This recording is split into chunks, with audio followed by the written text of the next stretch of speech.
Assalamualaikum warahmatullahi wabarakatuh. Bismillahirrahmanirrahim. Alhamdulillah wassalatu wassalamu ala Rasulillah Sayyidina wa maulana Muhammadin ibni Abdillah wa ala alihi wa sahbihi wa man walah. Wala haula wala quwata illa billah, amma ba'du. Alhamdulillah, ini adalah video presentasi saya untuk mata kuliah akhlak tasawuf di jurusan ekonomi syariah, yang mana ini merupakan materi ke-6 dengan judul atau temanya adalah sejarah perkembangan tasawuf dari masa ke masa, dari zaman ke zaman. Oke, langsung saja. Apa yang saya sampaikan ini saya menggunakan metode periodiknya Bapak Ali Mashhar, M.Hum, yang beliau menulis artikel tentang sejarah perkembangan tasawuf di jurnal Al-A'raf milik Fakultas Usuluddin dan Dakwah IAIN Surakarta. Sebelum masuk ke pembahasan, saya ingin membahas dulu tentang mistisme atau mistikisme. Para orientalis barat mengatakan atau menyebut tasawuf dengan istilah atau terminologi mistisme. Mistisme Islam itu adalah nama lain untuk tasawuf yang dimunculkan oleh para orientalis dan ilmuwan barat. Pertanyaan saya, apakah sudah tepat tasawuf, ajaran tasawuf dalam Islam itu disebut sebagai mistisme atau mistikisme? Mari kita bahas itu dahulu. Mistikisme itu diambil dari kata mistik dan isme. Kalau kita cek di KBBI, Kamus Besar Bahasa Indonesia, mistik itu artinya adalah hal yang gaib, hal yang klinik, berbau klinik, dan merupakan suatu kebatinan, hal yang kebatinan. Oleh karena itu, ketika ajaran tasawuf disebut sebagai mistikisme atau mistisme, berarti para orientalis barat telah mempersempit ruang lingkup bahasan tasawuf hanya kepada hal yang klinik saja, hal yang gaib saja, atau malah hal yang batin saja. Padahal kita tahu bahwasanya ajaran tasawuf itu tidak hanya membahas yang klinik, bukan merupakan ajaran kebatinan, tidak. Jelas tidak. Tasawuf itu mengatur urusan batin, kebatinan, juga mengatur urusan lahiriah, akhlaknya, moralnya juga diatur, bukan hanya jiwanya yang diatur. Oleh karena itu kurang tepat sekali apabila ilmu tasawuf diterjemahkan ke dalam bahasa Inggris, istilahnya orientalis itu menjadi mistikisme. Barangkali orang barat, para orientalis itu sengaja menyebut ajaran tasawuf dengan istilah mistikisme. Ya, yang pertama, mereka ingin menyudutkan ajaran tasawuf Islam sebagai ajaran kebatinan saja, hanya mengurusi masalah kejiwaan, sedangkan urusan lahiriah, urusan duniawi ditinggalkan secara total oleh para pengikut ajaran tasawuf, sehingga itu merupakan ajaran tasawuf merupakan faktor kemunduran umat Islam, mundur dalam segi ekonomi, mundur dalam segi peradaban, dan lain sebagainya. Barangkali itu tujuan orientalis barat menyebut ajaran tasawuf dengan aliran mistikisme, ya. Tujuannya ingin seperti itu tadi, ya. Biang kerok kemunduran umat Islam adalah karena mistikisme, karena orang-orang tasawuf, para sufi hanya mengurus jiwa, tidak mengurus lahiriah, tidak mengurus ekonomi, tidak mengurus ilmu pengetahuan bangsa, dan lain sebagainya. Maka jelas itu adalah hal yang salah. Saya jawab, tasawuf dalam Islam tidak bisa dipersempit dengan menyebutnya aliran mistikisme atau mistisme. Karena yang pertama, ajaran tasawuf tidak hanya mengurusi urusan batin, tapi juga mengurusi urusan lahiriah. Akhlak, moral, perilaku sehari-hari diatur oleh ajaran tasawuf.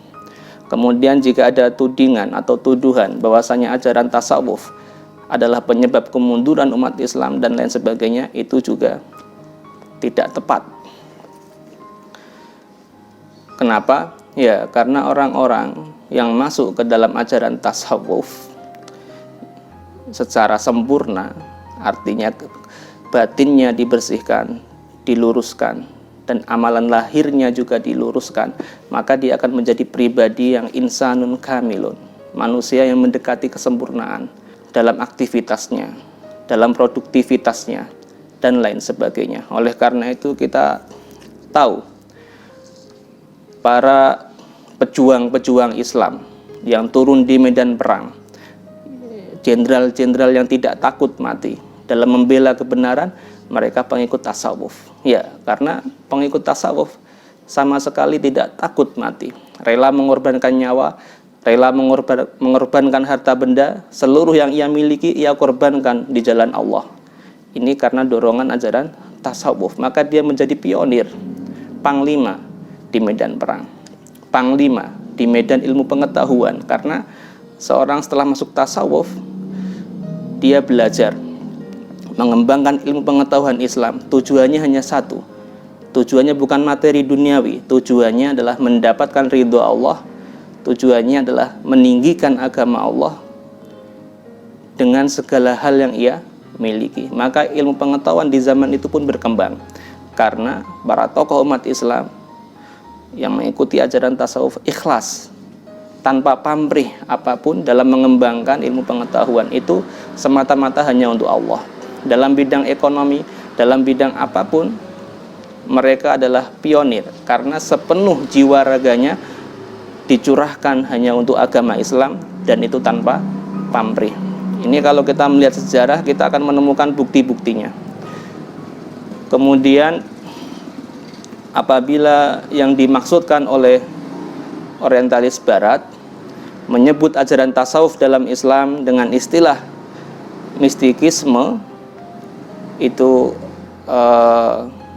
karena sebagian besar ajaran tasawuf hanya membahas hal-hal kejiwaan, ketuhanan dan lain sebagainya, maka itu ya ada benarnya juga. Karena apa? Nanti ketika kita masuk materi ke 7 atau ke 8, kita membahas macam-macam ajaran tasawuf dalam Islam.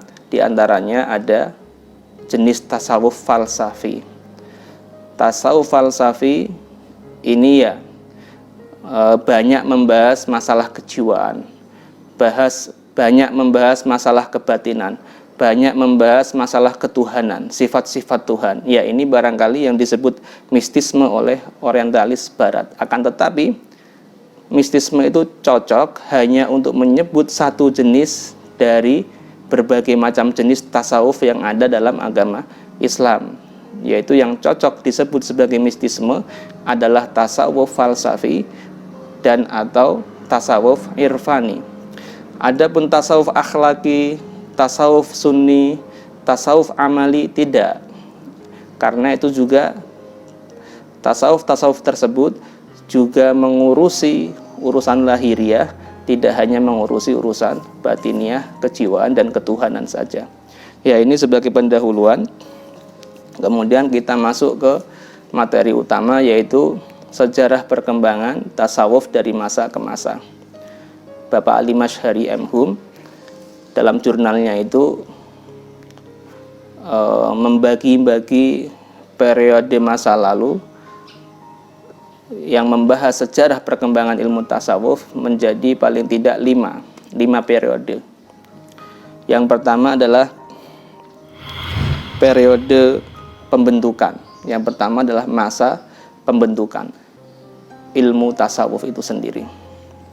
Ini terjadi dari abad pertama sampai abad kedua Hijriah.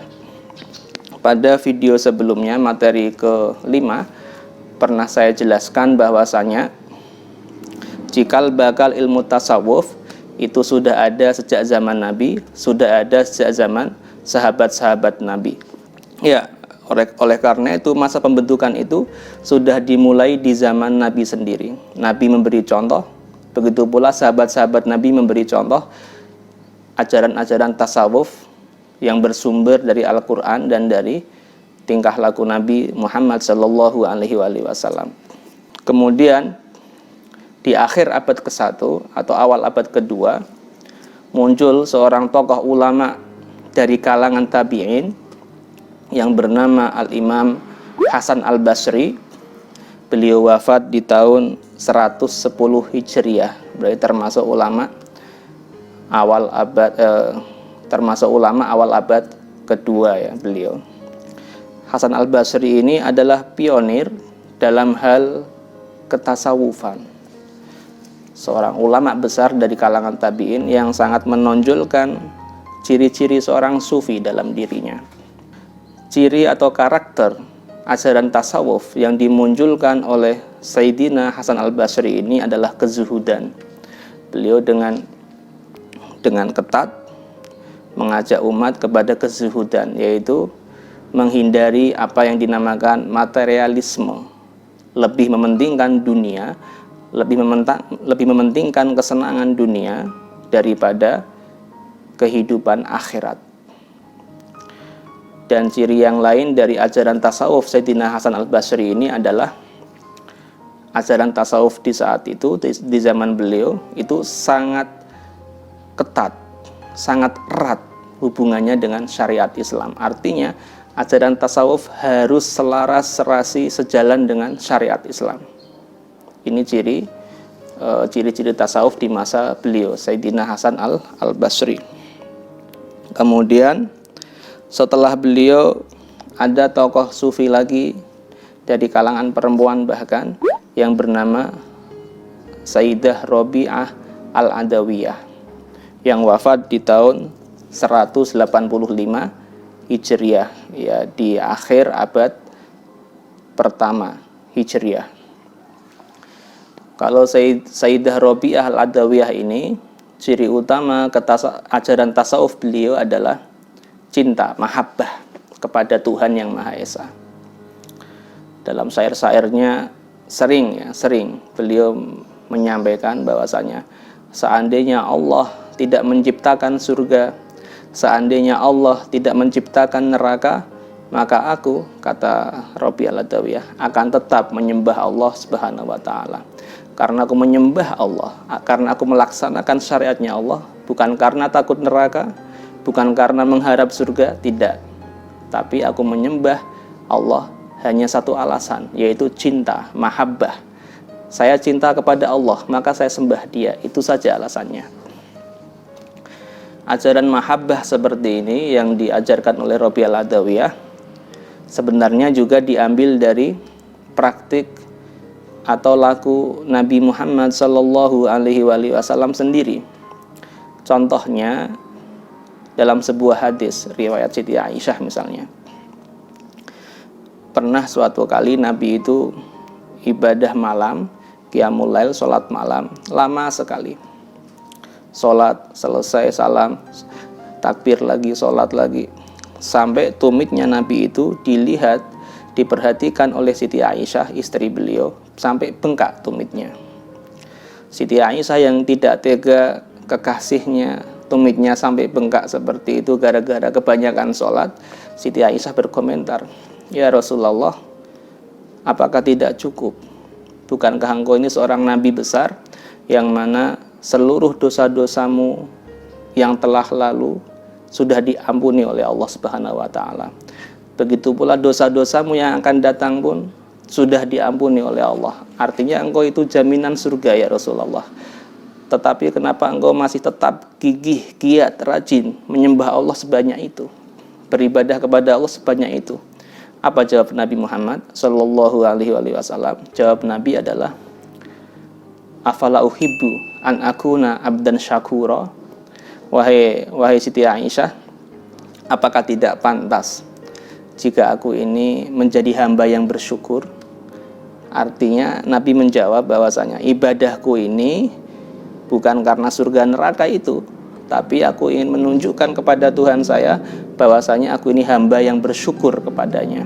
Aku diberi banyak nikmat, maka aku banyak menyembahnya karena rasa syukurku padanya dan karena rasa cintaku padanya. Inilah ajaran yang kemudian ditonjolkan oleh seorang tokoh yang bernama Robiah Al-Adawiyah. Ini sufiyah ya, tokoh sufi perempuan. Ini misalnya beberapa tokoh yang muncul di periode pembentukan ilmu tasawuf ya, abad 1 sampai abad kedua. Di antaranya lagi ya, tokoh-tokohnya adalah Ma'ruf Al-Karkhi yang wafat tahun 200 Hijriah. Di antaranya lagi adalah Ibrahim bin Adham dan lain sebagainya. Para tokoh ulama-ulama sufi yang hidup di abad ke-1 dan abad kedua Hijriah. Kemudian kita masuk ke periode kedua, masa kedua, yaitu masa pengembangan ilmu tasawuf. Masa pengembangan ini dicatat dari abad ketiga sampai abad keempat Hijriah. Bagaimana keadaan masa pengembangan ini? Di masa pengembangan mulai muncul dua aliran tasawuf dalam Islam. Yang pertama adalah tasawuf akhlaki atau dikenal juga dengan istilah tasawuf sunni. Tasawuf akhlaki atau tasawuf sunni ini tasawuf yang membatasi amalan-amalannya dengan ajaran syariat. Artinya tingkah laku seorang sufi, ucapan seorang sufi, keyakinan seorang sufi tidak boleh keluar dari koridor syariah. Syariah adalah pondasi bagi ilmu tasawuf. Ini ajaran tasawuf akhlaki atau tasawuf sunni ya. Yang pernah saya jelaskan di video sebelumnya, inti ajaran tasawuf akhlaki adalah yang pertama adalah at-takhalli. At-takhalli adalah pembersihan diri dari segala sifat kurang. Sifat kurang yang tampak ataupun sifat kurang yang tidak tampak batiniah di hati. Yang kedua ajarannya adalah at-tahalli. Setelah diri bersih dihiasi dengan sifat-sifat terpuji, at-tahalli. Dan tujuannya adalah at-tajalli, begitu dekat kepada Allah Subhanahu wa taala. Siapa tokoh dari tasawuf akhlaki atau tasawuf sunni yang mulai muncul di abad ketiga Hijriah ini? Di antaranya adalah Dhunnun al-Misri ya. Ini seperti yang saya sampaikan pada presentasi video sebelumnya.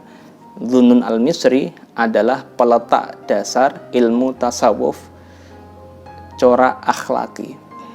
Beliau wafat tahun 245 Hijriah. Pondasi-pondasi dasar, ajaran-ajaran dasar ilmu tasawuf akhlaki, beliau yang merapikannya dan beliau yang merumuskannya, sehingga menjadi satu kesatuan disiplin ilmu yang mulai terbentuk wujudnya. Kemudian dari Dhunnun al-Misri ini dikembangkan oleh Al-Imam Al-Junaid Al-Baghdadi yang wafat tahun 334 Hijriah. Ada juga seorang tokoh sufi besar yang bernama Sayyidina Sirri As-Sakoti yang wafat tahun 253 Hijriah. Ini adalah ajaran tasawuf mainstream di zaman itu, tasawuf akhlaki atau tasawuf sunni yang bercorak pada pembersihan jiwa, pembersihan diri dari segala sifat kurang yang tidak pernah keluar dari koridor syariat Islam. Kemudian aliran kedua yang mulai muncul di zaman itu adalah tasawuf semi falsafi atau dikenal juga dengan istilah tasawuf irfani. Tasawuf semi falsafi atau tasawuf irfani. Apa itu? Ini tasawuf yang lebih menekankan kepada urusan-urusan kejiwaan, urusan-urusan batiniah seorang sufi. Pengalaman-pengalaman spiritual yang dialami oleh seorang sufi kemudian dicoba untuk diungkapkan dengan bahasa yang rasional. Oleh karena itu dinamakan semi falsafi ya, semi falsafi.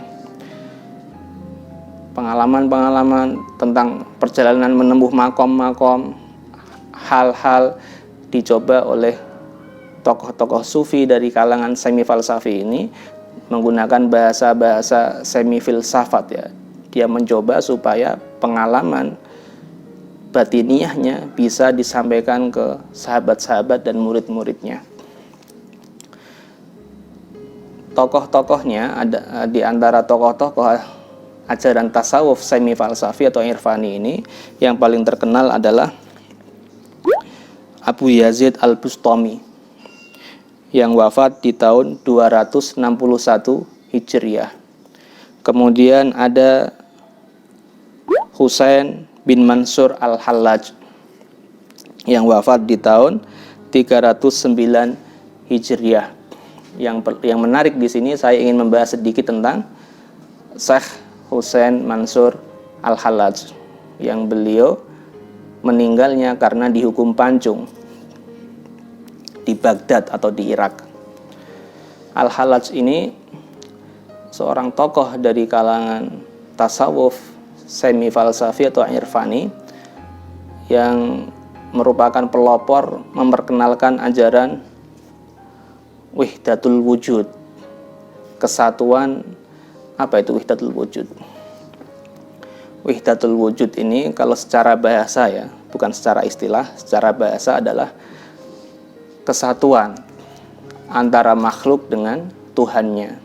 Kesatuan atau penyatuan diri makhluk dengan Tuhannya. Itu secara bahasa ya, wihdah kesatuan, al-wujud ya wujud makhluk dengan Tuhannya.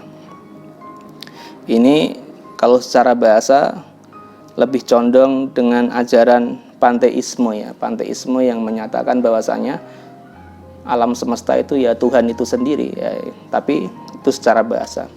Adapun secara istilah, apa itu wahdatul wujud atau wihdatul wujud, ini definisinya sangat beragam dan diperselisihkan oleh para ulama.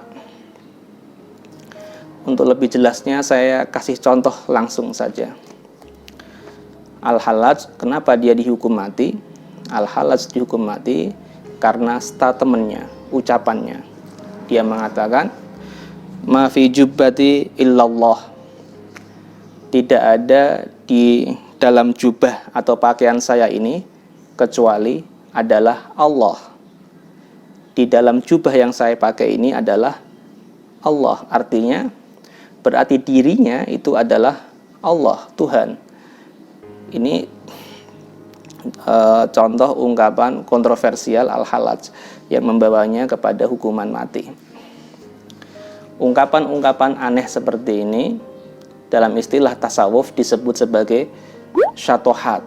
Syatohat sufiyah. Apa itu syatohat? Syatohat berasal dari isim masdar syathatun atau dari fi'il mandinya syatoha yashtahu yang secara bahasa bermakna ucapan lepas ya, ucapan lepas atau pikiran lepas. Ya disebut sebagai ucapan lepas atau pikiran lepas karena banyak yang menafsiri ketika seorang sufi mengucapkan syatohat tadi itu dia dalam keadaan fana. Dalam keadaan fana artinya dalam keadaan tidak sadarkan diri. Kenapa bisa sampai tidak sadarkan diri? Ya, karena seorang sufi tersebut sedang jatuh cinta yang amat dalam kepada Allah. Sangat merindukan Allah, tenggelam dalam cintanya Allah. Sehingga yang ia pikirkan, yang ada dalam otak dan hatinya hanya satu, yaitu Allah Subhanahu wa taala. Ketika seorang sufi mengucapkan misalnya la ilaha illallah, tiada Tuhan selain Allah, maka yang ada di benaknya hanya Allah. Selain Allah hilang. Oleh karena itu dia melihat dirinya nggak ada. Yang ada adalah Allah. Ini namanya syatohat ya. Yaitu perasaan-perasaan seorang sufi yang tidak terkontrol. Kemudian mulutnya dalam keadaan tidak sadarkan diri ya. Kesadaran yang tidak sempurna. Oleh karena itu ini yang mengantarkan Al-Hallaj dibawa ke pengadilan di Baghdad, kemudian dijatuhi hukuman mati, dipenggal kepalanya oleh hakim atau qadhi Baghdad. Bagaimana kita memandang peristiwa sejarah semacam ini? Bagaimana sikap kita sebagai akademisi YIN Syekh Nurjati misalnya? Ya, ini hal yang kontroversial. Ada paling tidak 3 atau 2 ragam pendapat ulama tentang peristiwa seperti ini. Yang pertama adalah ulama yang berpegang teguh dengan syariah, yang kuat berpegangan dengan syariah dan tidak mau tahu dengan urusan tasawuf. Maka ulama dari kalangan ini akan mengeklaim bahwasanya al-halaj dan yang semacamnya itu mereka zindiq. Zindiq itu artinya ya zahirnya, luarnya kelihatan Islam, tapi dalamnya sebenarnya kafir. Atau paling tidak mereka itu tokoh-tokoh yang fasik, munafik atau kafir dan sebagainya. Karena apa? Ucapan mereka tidak sesuai dengan ajaran syariat Islam. Ada kelompok ulama yang seperti itu. Dan kelompok ulama yang kedua, ini kelompok ulama yang membela ajaran tasawuf semi falsafi atau bahkan pendukung ajaran tasawuf falsafi. Kalau dari ulama kalangan situ jelas mereka akan sangat mendukung dan mengagungkan sosok yang seperti Syekh Husain Al-Hallaj. Maka setiap ucapan yang keluar dari mulutnya Al-Hallaj, apapun itu mereka terima dan mereka agungkan dan mereka takwili, mereka tafsiri sehingga sesuai dengan ajaran syariat Islam ya. Seperti tadi ucapannya Al-Hallaj misalnya, ma fi jubbati illallah, tidak ada dalam jubah saya ini kecuali Allah. Mereka akan menafsirinya dengan tafsiran-tafsiran yang tidak secara dohirnya, artinya dibelokkan sehingga sesuai dengan syariat Islam. Adapun sikap kita, saya pribadi lebih menyukai sikap yang tengah-tengah, sikap yang moderat ya. Kasus Al-Hallaj misalnya, maka komentar saya adalah Al-Hallaj berada dalam posisi yang benar, al-haq, dia benar. Begitu pula hakim, qadhi atau pemerintahan yang menghukum mati Al-Hallaj juga dalam posisi yang benar. Menurut saya dua-duanya benar, tidak ada yang salah. Loh kok bisa? Ya, Al-Hallaj benar karena apa? Ucapan yang dia ucapkan yang syatohat tadi ya, yaitu ucapan yang lepas, yang diucapkan seorang sufi dalam keadaan tidak dalam kesadaran penuh, itu adalah benar menurut tokoh sufi itu. Seorang sufi mengucapkan hal tersebut itu hanyalah ungkapan perasaan terdalam yang ada dalam dirinya. Dia mengalami pengalaman spiritual yang begitu hebat besarnya, maka akan mengguncang jiwanya. Kemudian untuk mengurangi guncangan jiwa itu, maka dia akan menceritakan kepada orang lain pengalaman yang menakjubkan yang dia alami dari terbukanya hijab antara diri makhluk dengan zat Tuhannya itu. Maka ketika dia mengucapkan seperti itu, dia tidak sadar. Dan orang yang tidak sadar, seperti orang gila, seperti orang yang tidak sengaja mabuk, anak kecil, itu mereka hukumnya tidak mukallaf. Tidak mukallaf artinya apa yang mereka perbuat, apa yang mereka ucapkan tidak dihitung sebagai dosa dan lain sebagainya. Artinya itu masih dalam ranah tidak sadarkan diri ya. Kemudian hakim yang menjatuhkan hukuman mati kepada Al-Hallaj misalnya, dia juga dalam posisi yang benar, hak. Kenapa? Ya, karena tugas seorang hakim pemerintahan itu adalah memutuskan perkara sesuai dengan nas-nas atau teks-teks syariat. Menurut syariat Islam, mengucapkan saya adalah Allah, tidak ada dalam jubah saya kecuali Allah, itu sudah ucapan yang membuat diri seorang murtad, kafir.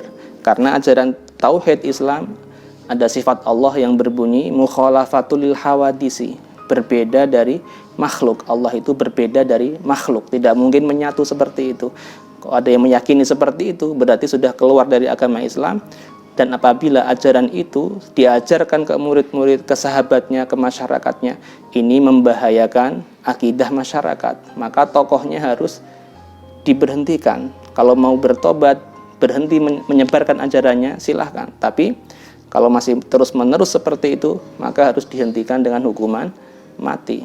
Jadi hakim sudah sesuai dengan syariat Islam, dan al-Hallaj sudah sesuai dengan ajaran Islam pula, yaitu mencintai Allah, mendekatkan diri sedekat-dekatnya kepada Allah sampai hilang kesadarannya seperti itu.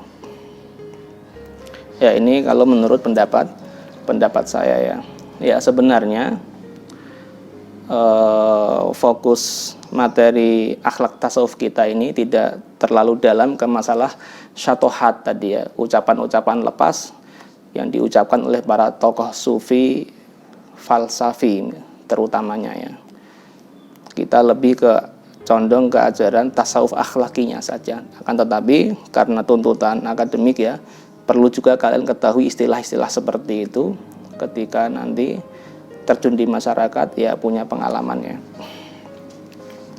Nah, ini adalah di era pengembangan ilmu tasawuf. Kesimpulannya, di abad ke-3 dan 4 Hijriah ini ada dua aliran tasawuf yang muncul. Yang pertama adalah tasawuf akhlaki atau tasawuf sunni yang dipelopori oleh Dzunun al-Misri, al-Imam al-Junaid al-Baghdadi. Kemudian ada tasawuf semi falsafi atau tasawuf irfani yang dipelopori oleh Abu Yazid al-Bustami dan Syekh Husain Mansur al-Hallaj tadi ya.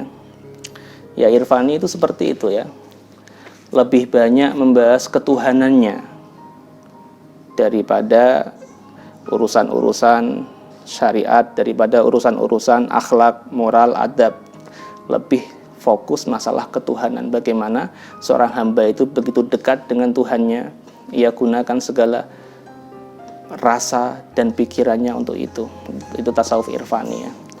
Ajarannya tadi seperti fana, kemudian seperti ma'rifat, seperti wahdatus syuhud. Kalau istilah wahdatus syuhud itu lebih ringan. Wahdah itu penyatuan, asyuhud itu penyaksian. Apa itu wahdatus syuhud? Wahdatus syuhud itu adalah seorang sufi melihat alam semesta ini hanya berupa bayang-bayang saja, bukan hakikat. Ya, jadi alam semesta ini ada, tapi hanya ibaratnya bayang-bayang. Bayang-bayang apa? Bayang-bayang dari al-haq, bayang-bayang dari Allah Subhanahu wa Ta'ala. Mereka meyakini atau mereka melihat, menyaksikan dengan mata kepala mereka, sebenarnya yang wujud itu adalah Allah. Selain Allah ini hanya bayang-bayang. Mereka melihat gunung, melihat binatang, itu yang mereka saksikan adalah Allah. Itu ciptaannya Allah yang mengantarkan mereka kepada mengingat Allah dan meyakini itu hanyalah bayang-bayang saja yang nilainya tidak penting ya. Ini wahdatus syuhud. Kalau ini tidak terlalu masalah ya. Kemudian tadi yang bermasalah wahdatul wujud, yang di Indonesia sendiri pernah ada kasusnya ya. Kita ingat kisah Syekh Lemah Abang atau yang dikenal Syekh Siti Jenar ya, yang berasal dari kota Cirebon sendiri. Menurut salah satu versi, Syekh Siti Jenar atau Syekh Lemah Abang ini kan juga dihukum mati oleh Dewan Wali Songo waktu itu karena Syekh Siti Jenar sangat terpengaruh dengan ajaran Husain Mansur al-Hallaj, yaitu ajaran manunggaling kawula Gusti, manunggaling menyatunya kawula hamba manusia Gusti dengan Tuhan, wahdatul wujud. Oleh karena itu menyikapi hal seperti tadi ya, kita katakan Syekh Siti Jenar benar karena dia mengucapkan itu dalam keadaan tidak sadarkan diri. Kemudian setelah sadar, dia berusaha menyampaikan kepada murid-muridnya, kepada masyarakatnya. Masyarakatnya gagal paham. Dan Wali Songo juga benar karena mempertahankan syariat. Wali Songo itu alirannya tasawuf akhlaki, Syekh Siti Jenar alirannya tasawuf semi falsafi atau irfani.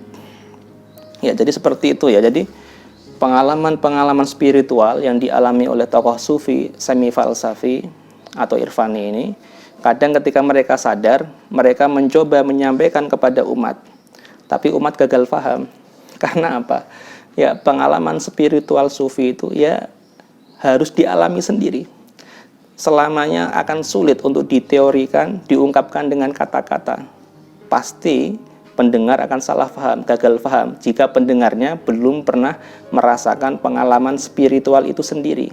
Harus dilakoni dulu, harus dialami dulu baru paham. Oleh karena itu, ajaran Wihdatul Wujud misalnya, itu adalah pengalaman spiritual yang apabila diucapkan, diterangkan kepada umat, umat akan salah paham. Masa Tuhan menyatu dengan makhluknya? Mustahil. Itu menyalahi aturan syariat, itu menyalahi ilmu tauhid, bahwasanya Allah itu mukhalafatul lil hawadisi, berbeda dari makhluknya, tidak mungkin menyatu dengan makhluknya. Yaitu catatan dari saya tentang masalah syatohat yang kalian diskusikan di Google Classroom ya. Kemudian selanjutnya adalah masa konsolidasi. Masa konsolidasi atau masa penguatan, masa pengukuhan ilmu tasawuf beserta berbagai macam ajaran tasawuf, aliran tasawuf yang ada di dalamnya. Ini terjadi pada abad kelima Hijriah. Maka pada abad kelima Hijriah ini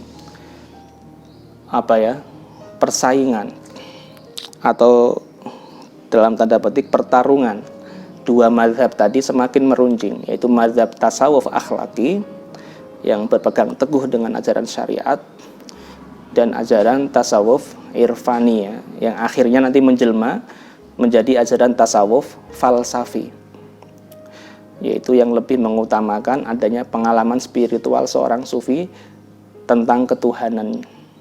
Tokoh yang paling fenomenal di abad kelima ini dari kalangan tasawuf akhlaki adalah Al-Imam Al-Qushairi, pengarang kitab Risalah Qushairiyah ini dalam ilmu tasawuf. Beliau wafat di tahun 465 Hijriah. Ada juga Syekh Al-Harawi, wafat tahun 396.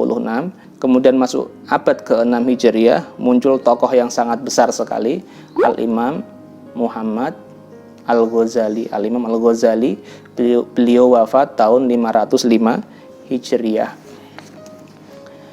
Mereka inilah yang berjuang habis-habisan untuk memurnikan ajaran tasawuf supaya tetap berpedoman kepada syariat Islam, tetap berpedoman kepada Al-Quran dan hadis.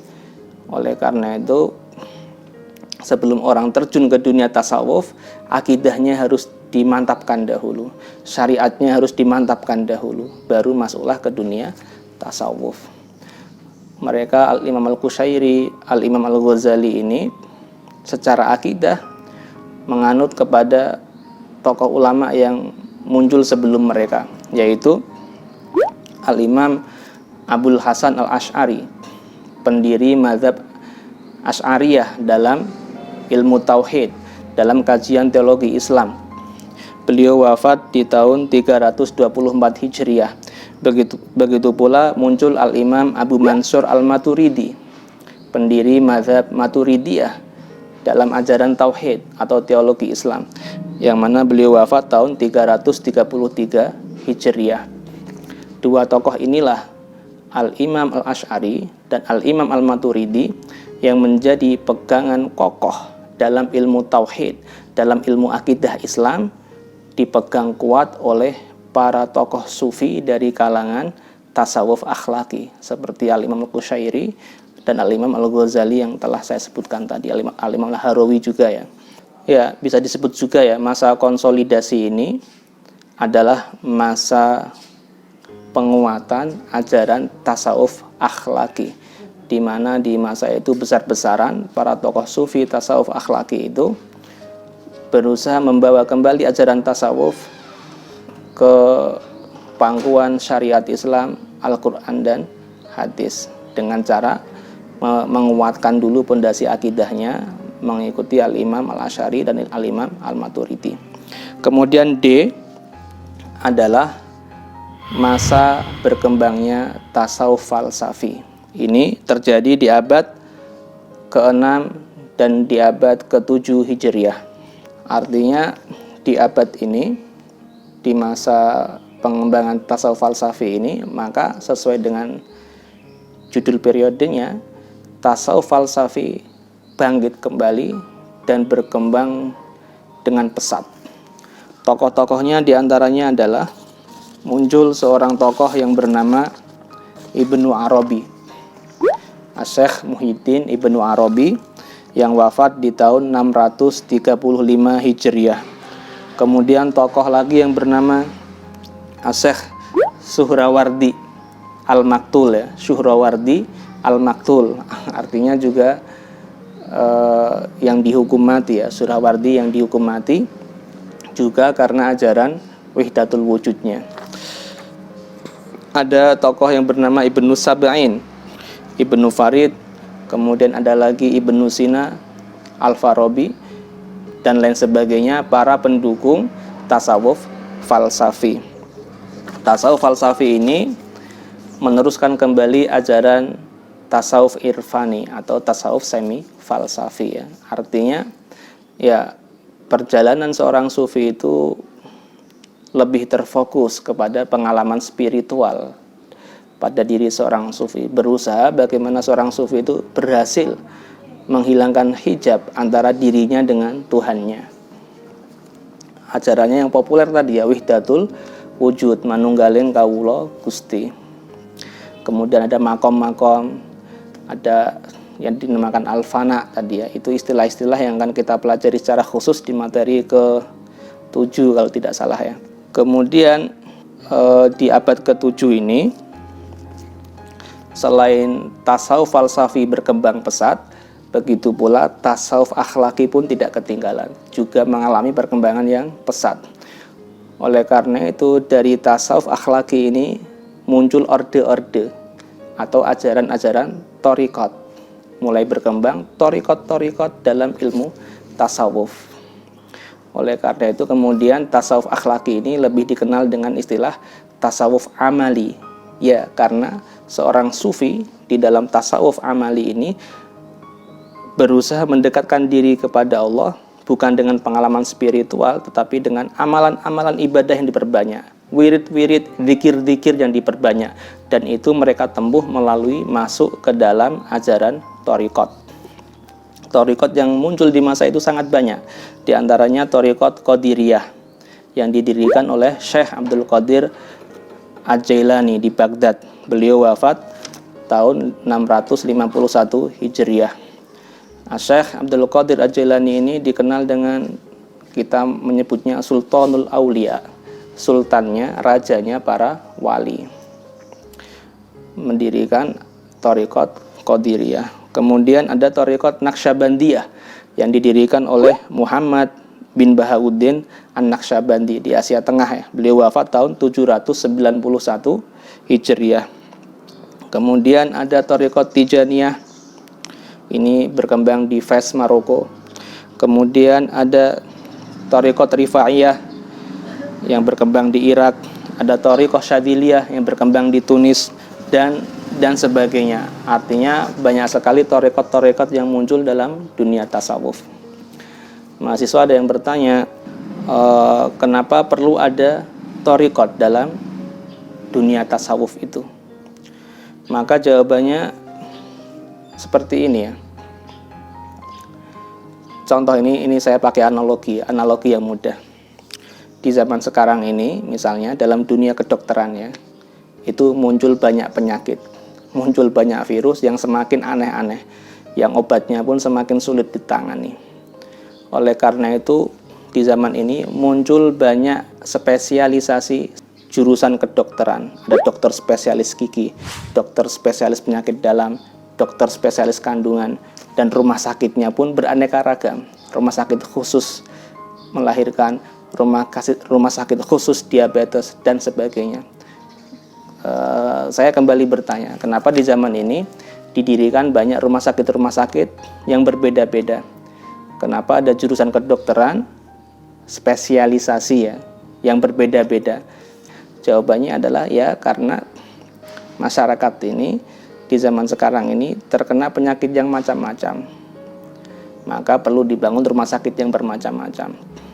Sama persis jawabannya ya. Kenapa di zaman itu muncul banyak torikot-torikot dalam dunia tasawuf? Ya, karena penyakit hati manusia di zaman itu mulai bermunculan. Apalagi ketika Islam mencapai puncak zaman keemasannya. Wilayah Islam sangat luas, kekayaannya luar biasa. Jarang ditemukan warga yang miskin, harta bergelimangan. Ini banyak muncul penyakit-penyakit hati, materialisme, individualisme, sifat keduniawian, dan melupakan akhirat, melupakan ajaran agama Islam. Ini adalah penyakit-penyakit yang perlu diatasi di zaman tersebut. Oleh karena itu, para tokoh sufi mendirikan rumah sakit hati untuk mengobati penyakit-penyakit hati yang ada di dalam diri umat. Dan kenapa beraneka ragam? Ya, karena pengobatan satu orang dengan orang yang lain itu berbeda-beda, penanganannya berbeda-beda. Contoh tadi ya, analoginya dalam dunia kedokteran, orang sakit kepala, ada 2 orang sama-sama sakit kepala. Itu yang si A sembuh kalau datang ke dokter A, dan si B baru sembuh kalau datang ke dokter B. Kalau dibalik nggak sembuh, sama. Ini orang itu kadang supaya mengobati hatinya, dirinya kotor, ingin mendekat diri kepada Allah, itu perlu masuk ke thariqat tertentu. Masuk ke thariqat A kadang kurang cocok, tapi masuk ke thariqat B cocok. Ya seperti itu ya, sama, cocok-cocokan. Oleh karena itu dibuka banyak macam thariqat. Mana yang kita cocoki, silahkan kita masuk ke dalamnya untuk mengobati penyakit-penyakit hati kita, sifat-sifat cacat kita, sifat-sifat buruk kita, sehingga kita bisa mendekat kepada Allah Subhanahu wa Ta'ala. Kemudian ada yang bertanya, Pak, dalam dunia thariqat ada istilah bai'at dan lain sebagainya, itu bagaimana? Mursyid ya. Ya, thariqat itu secara umum ada 2 macam ya, ada thariqat umum dan ada thariqat yang khusus. Thariqat umum itu pendirinya membuka thariqatnya secara umum. Artinya siapapun masyarakat yang ingin masuk silahkan masuk tanpa perlu dibaiat secara khusus oleh mursyid. Yang penting dia punya niat untuk mengikuti, mengamalkan wirid dan amalan thariqat tersebut sudah cukup. Kalau thariqat yang khusus ini sifatnya lebih eksklusif, tertutup. Untuk masuk ke dalamnya harus ada izin formal. Izin formal tersebut adalah melalui baiat seorang mursyid. Mursyid adalah syekh, pembimbing, murabbi dalam thariqat tersebut. Dia yang punya hak untuk membaiat masyarakat supaya bisa masuk ke dalam thariqat yang ia asuh. Baiat itu kalau dunia pekerjaan istilahnya seperti sumpah jabatan itu ya, sumpah jabatan, sumpah kesetiaan dan sebagainya. Bahwasanya ketika dia sudah dibaiat, dia akan mematuhi seluruh aturan dalam thariqat tersebut, akan melaksanakan instruksi mursyid, mengamalkan wirid-wirid, amalan puasa dan lain sebagainya dari mursyid. Dia sudah bertekad seperti itu, maka dibaiat dan dia masuk ke thariqat. Akan dibimbing oleh mursyid bagaimana penyakit-penyakit hatinya, sifat-sifat buruknya bisa dihilangkan satu persatu, kemudian dihiasi dengan sifat-sifat terpuji, maka dia bisa mendekat kepada Allah Subhanahu wa Ta'ala. Ibaratnya mursyid dalam thariqat itu adalah dokter spesialis pribadi ya, bagi masyarakat yang telah mendaftarkan diri di thariqat tersebut. Apakah bid'ah? Tidak, bukan bid'ah, tidak masalah. Semasih tidak keluar dari koridor syariat, wirid-wiridnya, amalan-amalannya, tidak masalah. Itu adalah metode pengobatan penyakit hati. Sebagaimana rumah sakit kesehatan fisik, rumah sakit diabetes, rumah sakit penyakit dalam, itu bukan bid'ah juga. Itu merupakan metode pengobatan penyakit fisik yang juga dianjurkan dalam Islam. Sama-sama dianjurkan. Jadi thariqat ini rumah sakit penyakit hati, dan rumah sakit yang tampak mata itu ya, kesehatan itu adalah rumah sakit penyakit fisik kita. Dua-duanya diperlukan oleh masyarakat, tidak masalah. Jadi kesimpulan di periode falsafi ini yang keempat, berarti periode yang keempat ini adalah masing-masing aliran tasawuf mengukuhkan dirinya. Yang tasawuf falsafi semakin berkembang pesat, yang tasawuf akhlaki berkembang pesat dengan mendirikan thariqat. Ini supaya para syekh, para murabi lebih bisa fokus dalam menangani penyakit-penyakit hati masyarakat, membawa kembali masyarakat ke jalan yang benar, meninggalkan hidup materialisme dan lain sebagainya. Kemudian menurut Bapak Ali Mazhar M. Hum, yang ke-E adalah periode pemurnian. Periode pemurnian ini terjadi di abad ke-8 dan seterusnya ya. Bagaimana maksudnya pemurnian ini? Ya, karena aliran tasawuf falsafi dan tasawuf irfani ini memunculkan banyak syatohat atau ucapan-ucapan lepas dari para tokoh sufinya yang membahayakan akidah masyarakat, maka para tokoh sufi di era pemurnian ini ya berusaha keras lagi untuk membawa masyarakat kepada tasawuf akhlaki yang tidak keluar dari koridor syariat Islam, baik secara ucapan ataupun secara perbuatan dan tingkah laku. Artinya, untuk menjadi seorang sufi itu tidak perlu hilang kesadaran. Untuk menjadi seorang sufi itu tidak perlu melanggar syariat. Untuk menjadi seorang sufi itu tidak perlu mengucapkan syatohat yang membingungkan masyarakat. Sholatlah 5 waktu dan jadilah seorang sufi, hati yang bersih, ikhlas dan dekat kepada Allah Subhanahu wa taala. Ini adalah inti ajaran yang pemurnian di masa itu. Bapak Ali Mazhar menyebut tokohnya diantaranya adalah Asy-Syaikh Ibnu Taimiyah ya. Ibnu Taimiyah yang wafat di tahun 728 Hijriah dan juga diteruskan oleh muridnya yang bernama Ibnu Qayyim al-Jauziyah. Kedua tokoh ini mereka tidak menolak total tasawuf, tidak. Ya, tasawuf falsafi yang berbau filsafat. Ya, saya terangkan di sini ya, apa itu tasawuf falsafi? Tasawuf falsafi itu adalah penggabungan antara tasawuf dan filsafat. Tasawuf itu urusan perasaan, kebatinan, dan filsafat urusan rasional. Jadi para tokoh sufi dari kalangan tasawuf falsafi ini, mereka berusaha ingin merasionalkan pengalaman spiritual yang mereka alami dalam perjalanan menuju Tuhan.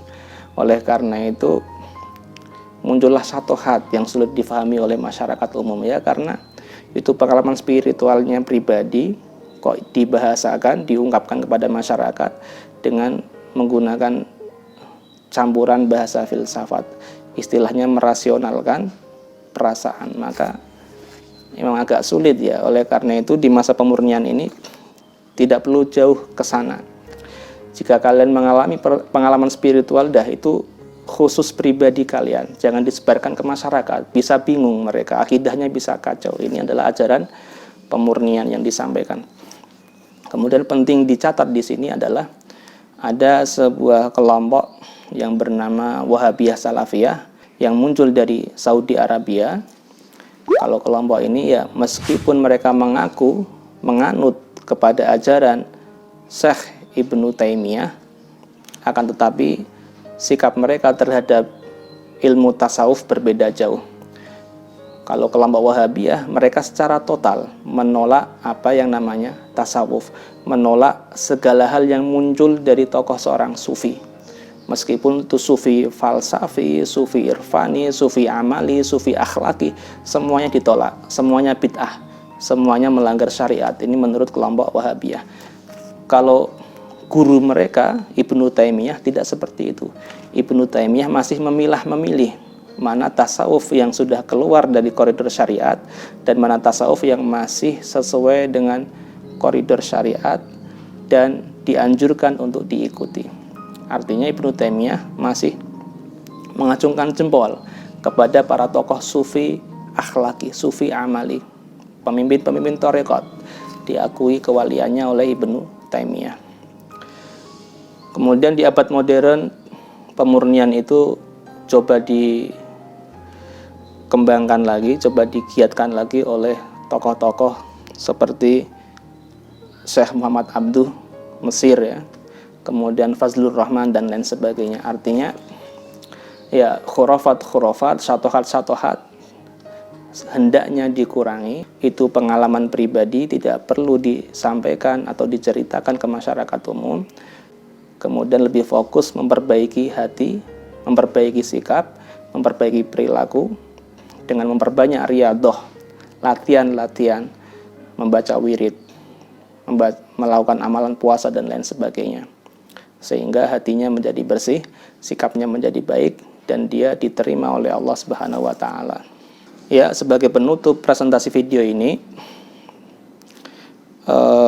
kalau misalnya ada yang bertanya, Bapak, tasawuf mana yang Bapak ikuti? Saya jawab, saya lebih condong ke tasawuf akhlaki atau tasawuf sunni atau tasawuf amali. Ini beberapa istilah untuk menyebut satu aliran tasawuf yang sama ya. Tasawuf akhlaki ini ya lebih fokus dalam membenahi hati, dalam membenahi sikap, dalam membenahi perilaku diri, sehingga dia bisa menjadi dekat kepada Allah Subhanahu wa Ta'ala. Dan ciri utamanya tetap berpegang teguh kepada syariat Islam. Ucapan sufi, perilaku sufi tidak boleh keluar dari zahirnya syariat Islam. Dan banyak sekali tokoh-tokoh sufi yang mereka tasawuf akhlaki menjadi sultanul aulia, seperti Syekh Abdul Qadir Al-Jailani, Al-Faqih Al-Muqaddam Muhammad bin Ali Ba'lawi, dan lain sebagainya. Para wali songo semuanya tasawuf akhlaki. Tidak pernah ucapan mereka, perbuatan mereka keluar dari teks-teks Al-Quran dan Al-Hadis. Jadi seperti ini, tasawuf akhlaki itu adalah tasawufnya Ahlussunnah wal Jamaah. Seseorang disebut pengikut Ahlussunnah wal Jamaah itu jika pertama, secara syariat dia mengikuti salah satu dari keempat madhab, yaitu empat madhab fikih ya, yaitu madhab Hanafiyah dan madhab Malikiyah, atau madhab Syafi'iyah, atau madhab Hanabilah. Jadi secara fikih, secara syariat, dia mengikuti salah satu dari keempat madhab tersebut. Kemudian secara akidah, dia mengikuti akidah Asy'ariyah yang dipelopori oleh Sayyiduna Abul Hasan Al-Asy'ari tadi, atau akidah Al-Maturidiyah yang dipelopori oleh Abu Mansur Al-Maturidi. Secara akidahnya seperti itu, bahwasanya Allah memiliki sifat wajib, diantaranya 20 sifat wajib itu wujud, qidam, baqa, mukhalafatul hawadisi, sampai seterusnya. Itu secara akidah, itu yang diikuti adalah Al-Asy'ariyah atau Al-Maturidiyah. Kemudian dalam ilmu tasawuf, pegangannya, pedomannya adalah tasawufnya Al-Imam Al-Ghazali dan Al-Imam Al-Junaid Al-Baghdadi. Ini keduanya adalah tokoh besar dalam tasawuf akhlaki atau tasawuf amali. Itulah yang disebut sebagai ajaran Ahlussunnah wal Jamaah. Ya, saya kira cukup materi ini. Saya tutup dengan Alhamdulillahirabbil alamin. Kurang lebihnya saya mohon maaf. Semoga ini ada manfaatnya. Assalamualaikum warahmatullahi wabarakatuh.